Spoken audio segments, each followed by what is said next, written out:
নমস্কার, life and colours of Bengal এই YouTube চ্যানেলে আপনাদের স্বাগত জানাই। আজকে আমাদের মধ্যে পেয়েছি কবি আর্যতীর্থকে, কিন্তু কবি ছাড়াও ওনার একটা বড় পরিচয় আছে, ডক্টর তীর্থঙ্কর ভট্টাচার্য। নমস্কার।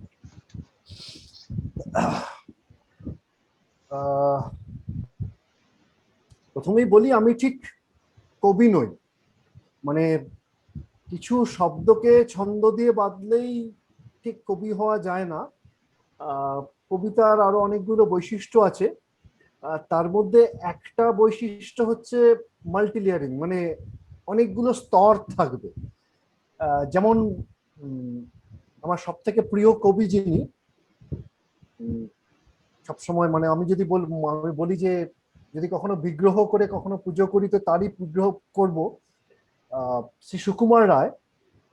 তার প্রতিটি কবিতা এক এক বয়সে পড়লে এক এক রকম আঙ্গিক আসে। আমার লেখাগুলো ঠিক সেরকম নয়, আমার লেখাগুলো যা বলতে চায় সেটুকুই বলে। সুতরাং আমার খুব কম লেখাই কবিতা হয়ে ওঠে। আমি লিখি সাধারণ মানুষের এই সময়, এই দোদুল্যমান সময় দাঁড়িয়ে কি ভাবছে সাধারণ মানুষ, কি তাদের আশা, কি তাদের হতাশা, কি তাদের বিশ্বাস এবং কোথায় তাদের অবিশ্বাস, এই সব জিনিস নিয়ে আমি সাজিয়ে গুছিয়ে একটু লিখি, কিন্তু সেগুলো কবিতা হয় কিনা আমি জানি না। আমরা জানি দোদুল্যমান সময় এবং বাঙালির ইতিহাস এগুলো খুবই সম্পর্কযুক্ত। দোদুল্যমান সময় বিভিন্ন সময় এসেছিল, যেমন ধরা যাক ইয়ং বেঙ্গল জেনারেশন, তখন আমাদের সত্যিকারের যিনি কবি ছিলেন তার নাম হচ্ছে হেনরি লুই ভিভিয়ান ডিরোজিও। তো তার কবিতা বাংলায় পাওয়া যায়নি, খুব কম কিছু কিছু অনুবাদ হয়েছে পরে। তারপরে অনেক লেখকও ছিলেন, এখন আমরা যেরকম চন্দ্রিলকে দেখি, তো সেখানে তারা সময়কে তুলে ধরেন এক একটা মাধ্যম দিয়ে। আরেকজন ছিলেন যখন মানে প্রাক স্বাধীনোত্তর যুগে মানুষের ভণ্ডামি এবং ওপর দেখানো ভাবগুলো খুব প্রকট হয়ে উঠেছিল, সেই সময় অনেক লেখক ছিলেন যারা সেগুলোকে প্রকাশ করতেন একটু মজা করে, সবসময় কবিতা দিয়ে নয়। কিন্তু যেরকম একজনের লেখা আমি খুব পড়তাম ছোটবেলায়, ত্রৈলোক্যনাথ মুখোপাধ্যায়, তার ডমরু চরিত ছিল। মানে সেই সময়কার বাঙালি যার মানে তার আসল কাজ ছিল কিন্তু কিন্তু মানে প্রত্নতত্ত্বের, তিনি তার তার তার মানে ক্যাটালগ করা অনেক আর্টিফ্যাক্টই এখন ব্রিটিশ মিউজিয়ামে আছে তার নাম সহ। সেই লোক ওই লেভেলের লেখা লিখতে পারতেন। এখন আমরা কিছুটা রাজশেখর বসুরও তাই, মানে তার বেশিরভাগ রচনাগুলোই একটা কি বলবো, একটা সামাজিক একটা অর্থ বহন করে আর কি। এখন যেটা জানতে চাইছি সেটা হচ্ছে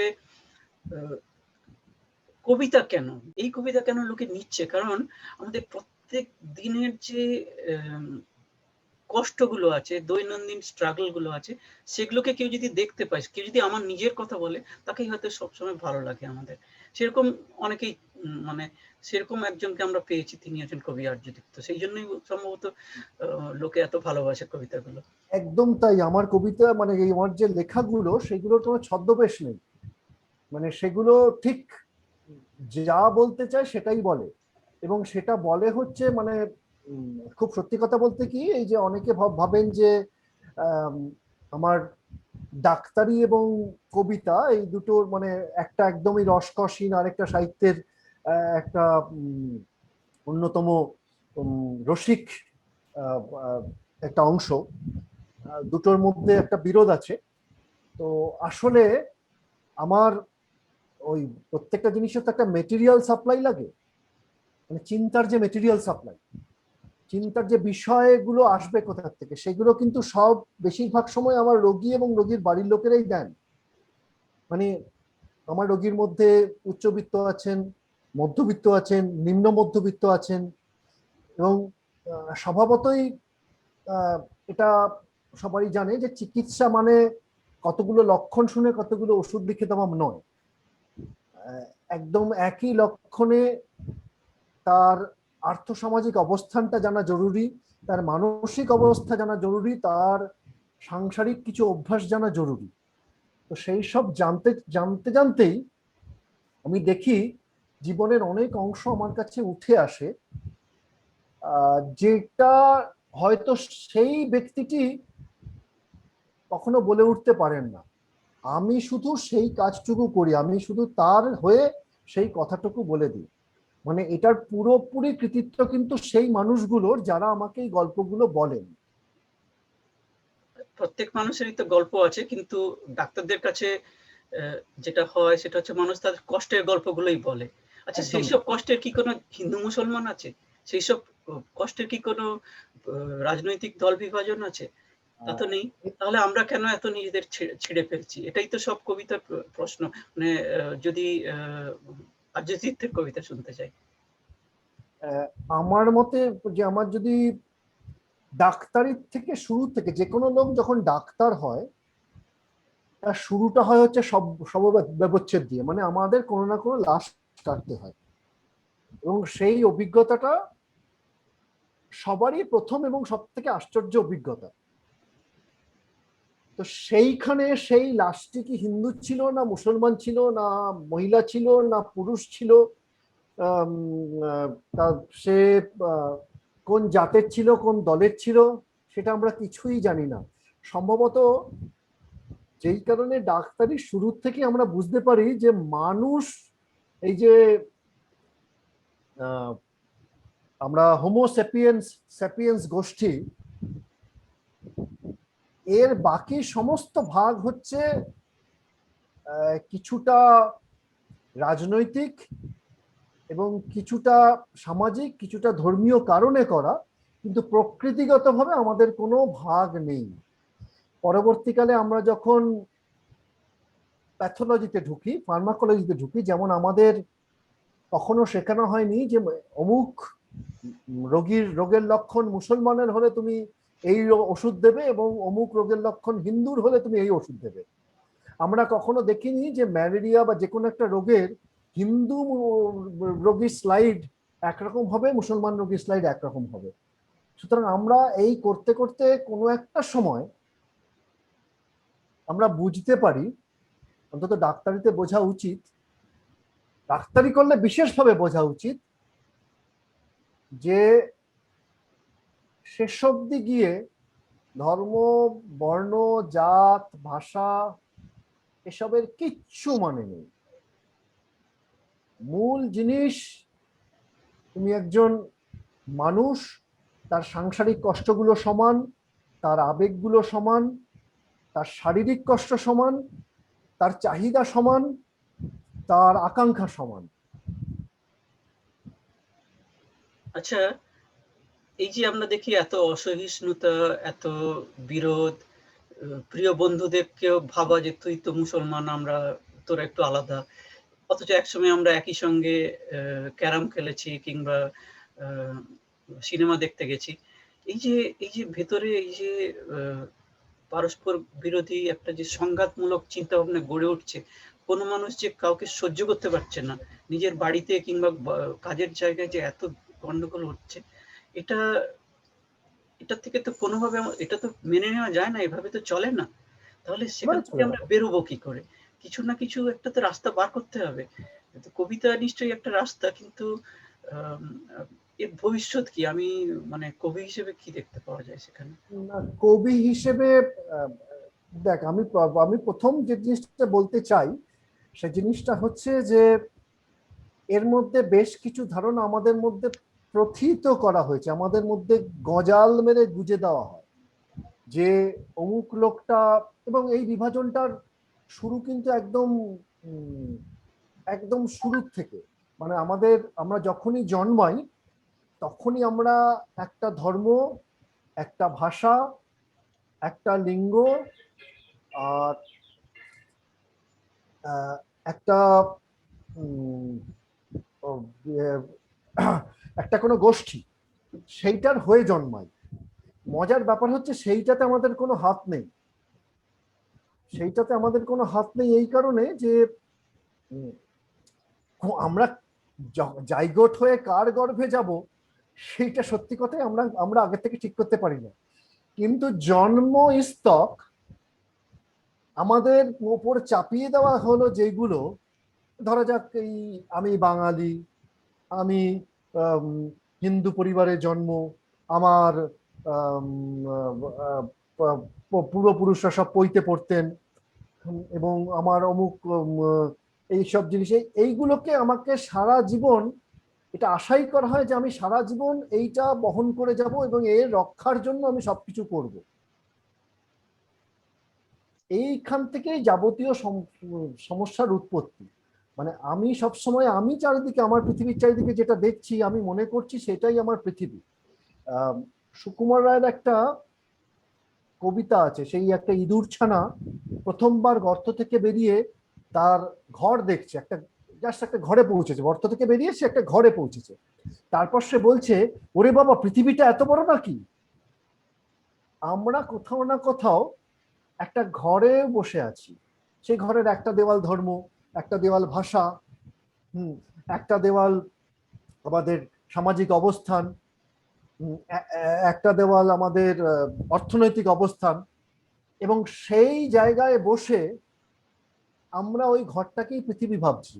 এবং ওই ঘরের মধ্যে যারা নেই, আমাদের ঘরের মতো যার ঘর নয়, সেই আমার কাছে এলিয়েন, মানে অন্য গ্রহের প্রাণী। এবং অন্য গ্রহের প্রাণীকে আমি একটা ভাবেই তাকে অবিশ্বাস করবই।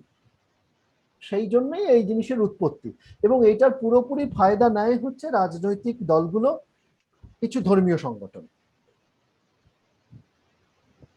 যেটা পড়ছিলাম সেটা হচ্ছে আমাদের এই যে প্রত্যেকটি লোক সারা জীবন ধরে কাজ করে যাচ্ছেন, সম্পদ অর্জন করছেন, কিংবা চাষিরা ফসল ফলাচ্ছে, তাদের যে একটু যে অতিরিক্ত ফসল, একটু যে অতিরিক্ত ওয়েলথ, সেটার উপর অ্যাকচুয়ালি সবার লোভ।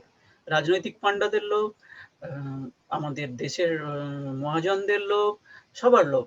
এখন আসল যারা যারা সত্যিকারের যারা কাজগুলো করছে, তারা কিন্তু সেই যেরকম গরিব ছিল সেরকম থেকে যাচ্ছে, তারা কিন্তু পাচ্ছে না যেটা পাওয়ার কথা। অথচ তারা আবার এই বিভিন্ন কি বলে পলিটিক্যাল ওপিয়াম, রিলিজিয়াস ওপিয়াম এসবের মধ্যে ডুবে ভুলে যাচ্ছে তারা কে। এটা উপনিষদেও আছে যে আমরা নিজেকে ছাড়া আর সবকিছু দেখি বলেই যাবতীয় সমস্যা পৃথিবীর। আমরা নিজের সুখটা দেখি, অন্যের খারাপটা দেখি। তার কারণ হচ্ছে আমরা ওইভাবেই ডিজাইনড। তো সেই যে ফিরে দেখা, আমাকে চিনিয়ে দেবে কে, সেইটার ভূমিকা নিতে কবিতা কতটা সাহায্য করতে পারে এই মুহূর্তে? কবিতার কতগুলো সীমাবদ্ধতা আছে। এক, কবিতা কিন্তু মানে আমি যে ধরনের কবিতা লিখি সেটা কিন্তু একটা শিক্ষিত মধ্যবিত্তের মাধ্যম। কিছুটা সাহিত্যপ্রেমী না হলে সে মানুষ কবিতা শুনবেন না, মানে সে মানুষ কবিতা পড়বেন না। সুতরাং, এবং কবিতা পড়তে হলে একটা অনুভবী মন লাগে। সুতরাং একটা জিনিস বলা যেতে পারে, সেটা হচ্ছে যে অনুভবী মন মানে আমি ধরে নিলাম যে সেইগুলো হচ্ছে সামাজিক হোক বা কোনো ধারণা হোক বা যে কোনো কিছু বদলানোর একটা যে মশাল, সেই মশাল কিন্তু একটা অনুভবী মন। পৃথিবীতে যখনই যা কিছু বদল এসছে, কেউ একটা অনুভব করেছে এই বদলানোটা দরকার, তারপরেই বদলটা এসছে। কবিতা সেখানে সেই মশালগুলো জ্বালানোর ফুলকির কাজ করতে পারে শুধু, কিন্তু কবিতা নিজে কখনো মশাল হয় না। আচ্ছা, মানুষ তো বারবার একই মানে একই ভুলের পুনরাবৃত্তি করে।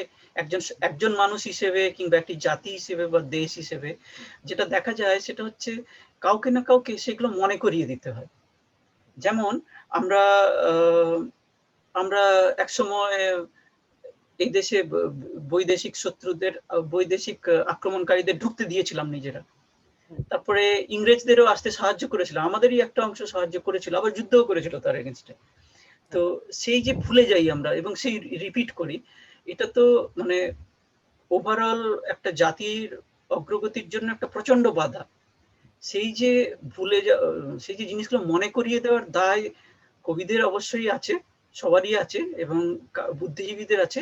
সেই বুদ্ধিজীবীদেরই এখন দেখা যায় তারাও ওইরকম ভুলভ্রান্তির মধ্যে পড়ে একটা, যাকে বলে, আমি মানে রবীন্দ্রনাথের আমাদের ছোট নদী কবিতাটি খুবই পছন্দ করি। ওখানে একটা কথা আছে, ঘোলা জলে পাকগুলি ঘুরে ঘুরে ছোটে।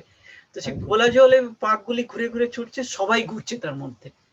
সেখানে আমরা সোজা থাকবো কি করে, পরিষ্কার থাকবো কি করে? সহজ ব্যাপার হচ্ছে, যখনই জীবী কথাটা যখনই ব্যবহার হলো, তার মানে আমি সেটার মাধ্যমে আমার পেট চালাই। মানে আমার জীবী মানে হচ্ছে জীবিকার থেকে জীবী, মানে আমার বুদ্ধি দিয়ে আমার পেট চলে। সুতরাং যদি আমার বুদ্ধি দিয়ে আমার পেট চলে, তাহলে যখন একটা কোনো রাষ্ট্রশক্তি থাকে, কোনো ধর্মীয় শক্তি থাকে, যারা ক্ষমতাধর, তাদের বিরুদ্ধে যেতে গেলে আমার বুদ্ধি আমাকে বলবে যে সাবধান, এভাবে বুদ্ধি খরচ করলে কিন্তু পেট চলবে না। এমন নয় যে সেই বুদ্ধিজীবীরা বোঝেন না যে তারা যা বলছেন সেইটা সাধারণের ধারণার পরিপন্থী, সেটা দেশের কল্যাণের পরিপন্থী। এমন নয় যে তারা বোঝেন না। আমার ধারণা তারা নিরুপায়। যিনি লিখে রোজগার করেন, যিনি কোথাও কোনো সিনেমা করে রোজগার করেন, যিনি কোনো একটা জায়গায় কবিতা বলে রোজগার করেন বা নাটক করে রোজগার করেন, তার সবার প্রথমে কি ভাবতে হবে যে আমার সংসারে দিনের শেষে আমার ভাত থাকবে তো। এইবারে যখন একটা পরিস্থিতির আবির্ভাব হয়, যখন বিরোধিতা মানে দেশদ্রোহিতা বলে চাউর হয়ে যায়, এবং সে দেখতে পায় যে তার সমভাবাপন্ন কেউ কেউ মুখ খুলে হয় জেলে বা জেলের থেকেও খারাপ কোথাও চলে গেছে, বিলীন হয়ে গেছে, তখন কিন্তু যেহেতু সে বুদ্ধিমান, সেহেতু সে বুদ্ধিকে গুটিয়েই রাখে। হ্যাঁ, আমার মতো কিছু বোকা লোক আছে, আমি বোকাই বলবো, কারণ যেদিকে স্রোত যাচ্ছে তার বিরুদ্ধতা করলে, তার উল্টো দিকে দাঁড়ালে গায়ে জলের ক্ষত ছাড়া, মানে স্রোতের করা ক্ষত ছাড়া প্রায় কিছুই পাওনা হয় না। কিন্তু কিছু লোকের আছেই, তারা ঠিক সমস্ত যুগেই আছেন, এই একলসরে লোক, তারা ঠিক উল্টো উল্টো দিকে দাঁড়িয়ে বলবেন না এটা ঠিক হচ্ছে না। তাদের আমি খুব একটা বুদ্ধিজীবী বলবো না, কারণ তাদের বুদ্ধি কম। অবশ্যই বুদ্ধি কম বলে তারা স্রোতের সাথে মিলতে পারছেন না, তারা যারা বুদ্ধিমান তারা তো ওইদিকেই যাচ্ছেন। সুতরাং আমি তাদের বরং আবেগজীবী বলবো বা ধারণাজীবী বলবো। আচ্ছা, এই যে স্রোতের কথা এত বললাম, এই স্রোতে ভেসে থাকাটাই কি সব কথার শেষ কথা, কিংবা পেট ভরানোটাই শেষ কথা? মানে শরীরটাকে বাঁচিয়ে রাখতেই কি হবে, যার জন্য যা খুশি করে চলে? আমি জানি বাংলাদেশের অনেক কবি, সাহিত্যিক, ব্লগার, তারা মানে এমন রকম মানে সত্যবাদী এবং ছিলেন, তাদের উপর ব্যক্তিগত আক্রমণ হয়েছে, জীবন নাশ হয়েছে। আমার একজন প্রিয় লেখক ছিলেন হুমায়ুন আজাদ। হুমায়ুন হ্যাঁ, আহমেদ তো বটেই, হুমায়ুন আজাদ। তার হ্যাঁ, মতো হুমায়ুন আজাদ। এত মানে বলিষ্ঠ কণ্ঠ তো দেখা যায় না এই সময়। তার উপর আক্রমণ হলো, তারপরে রহস্যজনকভাবে তার মৃত্যু হলো বিদেশে। সেগুলো সবকিছুই হয় এসব। এবং এই যে এত অন্ধকারের বিরুদ্ধে যে চিরকাল যে লড়াই চলে আসছে, তার তাতে যে আমরা অংশগ্রহণ করতে পেরেছি, এটাই কি একটা জীবনের পরিপূর্ণতার দিক? নাকি আরো কিছু বলার প্রথম ছিল? কথা হচ্ছে, এই যে অন্ধকার, অন্ধকার এবং আলো, এর তো দ্বন্দ্ব। যদি ভালো করে দেখা যায়, তাহলে আলো নিভে গেলেই অন্ধকার, তাই তো? এইবারে যখন একজন লোক বড় হয়, তো তার কতগুলো লক্ষ্য থাকে। কারণ লক্ষ্য থাকতে পারে সে সামাজিকভাবে সুপ্রতিষ্ঠিত হবে, কারণ লক্ষ্য থাকতে পারে যে সে পেশাগতভাবে সুপ্রতিষ্ঠিত হবে, কারণ লক্ষ্য থাকতে পারে যে সে নির্বিবাদী একটা জীবন যাপন করে শান্ত ওই ইয়ে করে কোনো চুপচাপ শান্তিপূর্ণভাবে সে জন্ম থেকে মৃত্যু অবধি বেঁচে যাবে। এই রকম ভাবে যদি দেখা যায় তাহলে হাজারে কেন 10,000-এ একজন পাওয়া যাবে যার লক্ষ্য হবে যে আমি যেটা ঠিক হচ্ছে না সেটা সোজা ভাষায় বলবো, আমার সাথে কেউ না এলেও বলবো। মানে এমনও হতে পারে যে আমি ভুল, মানে আমি যেটাকে ঠিক মনে করছি না, হয়তো আমার ধারণাটাই ভুল, কিন্তু তবুও আমি বলবো।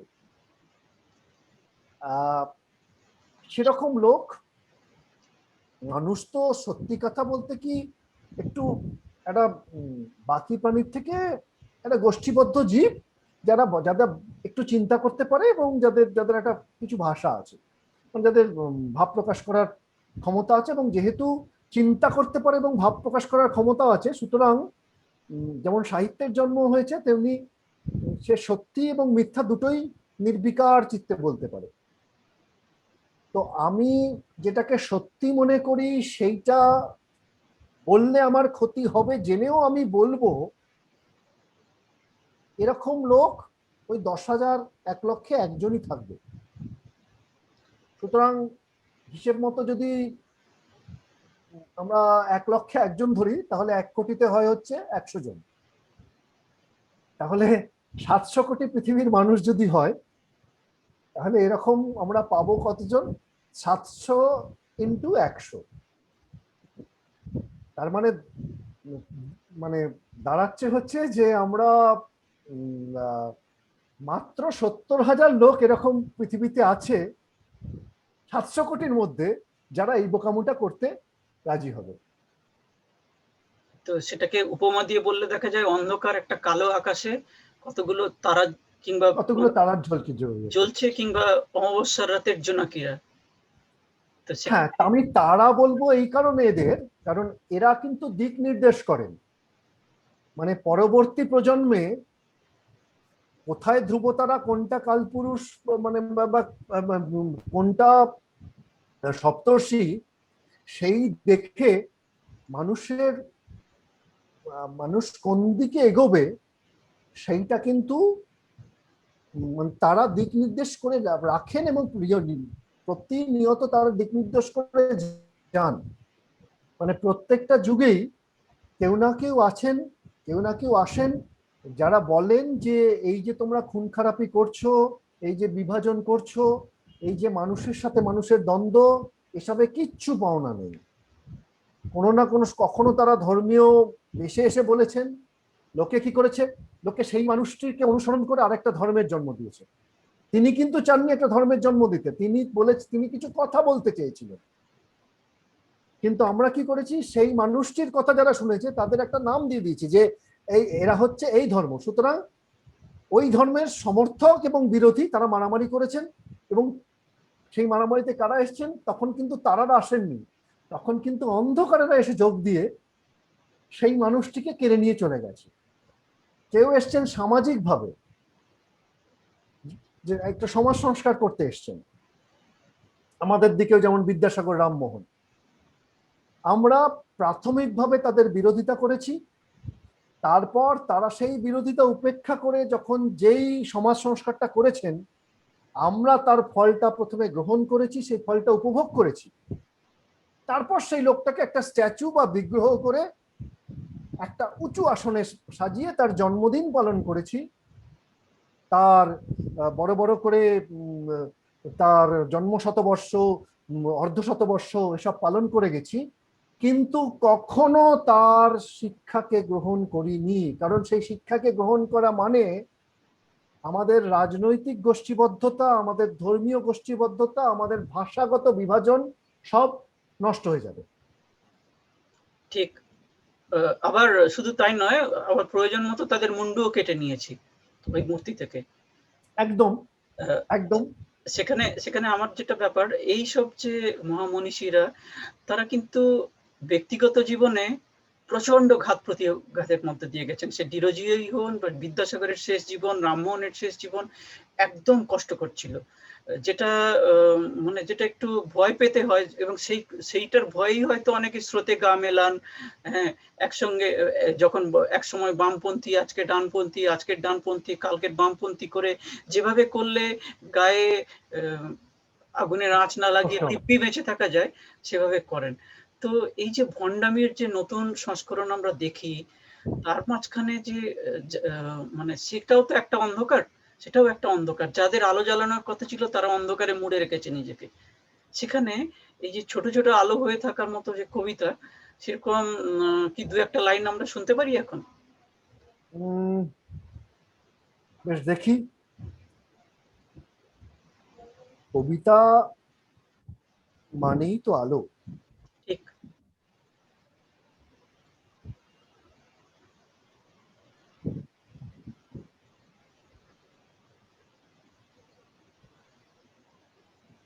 তাহলে একটা কবিতা নিয়ে একটা কবিতা শোনাই। এই কবিতাটার নাম কবি ও রাষ্ট্র। আমাদের মনে আছে নিশ্চয়ই যে প্লেটো যখন তার ইউটোপিয়া বা তার রাষ্ট্রের সংজ্ঞা দিচ্ছেন, তখন তিনি কবিকে বাদ রেখেছিলেন। কারণ কবির ঠিক সঠিক কোনো ভূমিকা তিনি বলতে পারেননি যে একটা রাষ্ট্রে কবি সত্যিই কি ভূমিকা হবে। তো সেইটার থেকে চিন্তার থেকে কিছুটা জন্ম, কিন্তু রাষ্ট্রটা আধুনিক রাষ্ট্র, রাষ্ট্রের নির্মাণ হবে, রাজা তাই ব্যস্ত ভীষণ। কাকে কোন কাজ দিতে হবে তার উপরে সব দায়ভার। মন্ত্রী, কোটাল, পাত্র, মিত্র, সেনাপতি, বিচারক, স্থপতি ও বৈদ্যকে হবে সারাদিন ধরে চড়ে সেই কারবার। সে সময় এলো লোকটা, যে কোনো ভিড়ে মিশে যেতে পারে এমন চেহারা, মানে বৈশিষ্ট্য নেই, শুধু চোখ দুটো ছাড়া। দৃষ্টি যেন শুষে নিতে চাইছে প্রতিটা মুহূর্ত যা সাজিয়ে রেখেছে। বাকিরা যা দেখে, এ লোকটা মনে হয় সমকাল তার থেকে বেশি রেখেছে। অভিবাদন নেই, আদব কায়দা নেই, শটান লোকটা যায় রাজার সমীপে। রাজা ধুরন্ধর লোক, তাবৎ রাজ্য তার সুকঠিন গ্রিপে। বিরোধী বা বিদ্রোহী দূর থেকে স্রেফ সুখে নির্ণয় করা তার বাম হাতের খেলা। তিনি স্থির করে দেন কোথায় শ্মশান হবে, কোনখানে মেলা। লোকটা বেমক্কা হেঁটে চলে গিয়ে সেই রাজা মশাইয়ের কাছে কথায় উদাসীনতা মেখে মৃদু স্বরে বলে, আমার জন্য কি কোনো কাজ রাখা আছে? কি কাজ জানো হে তুমি? বিশদে বলতে পারো, কিসে ওস্তাদি? লোকটা ঈষৎ হেসে সলজ্জ মুখে বলে, শব্দকে ছন্দতে বাঁধি। সে আবার কি, খায় না মাথা দেয়? দাম কত পাওয়া যায় তাতে? মূল্যহীনের থেকে অমূল্য হতে পারে, ভাষা খুঁজি যাপনের যন্ত্রণাতে। যন্ত্রণা? তার মানে কষ্টকে খোঁজো? সুখের ফ্লেক্সে বুঝি ঘুণ পোকা গোনো? এইসব বেয়াদপি চলে না এ রাষ্ট্রে, দুই কান খুলে সেটা ভালো করে শোনো। চাটু গান পারো?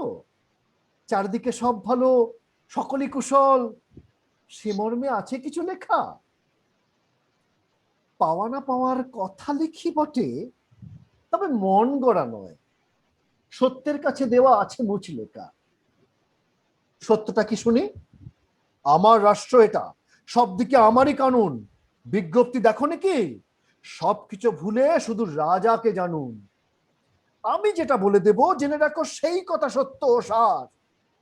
তাই নিয়ে শব্দতে গেথে পারবে কি করে গড়ে দিতে কোন স্তুতিহার? অমন শিখিনি যে সব আছে আপনার, সভাসদে বিশারদ রয়েছে অনেক, একটা জিনিস নেই, সে কাজ আমায় দিন। কবিতায় জেগে থাক দেশের বিবেক।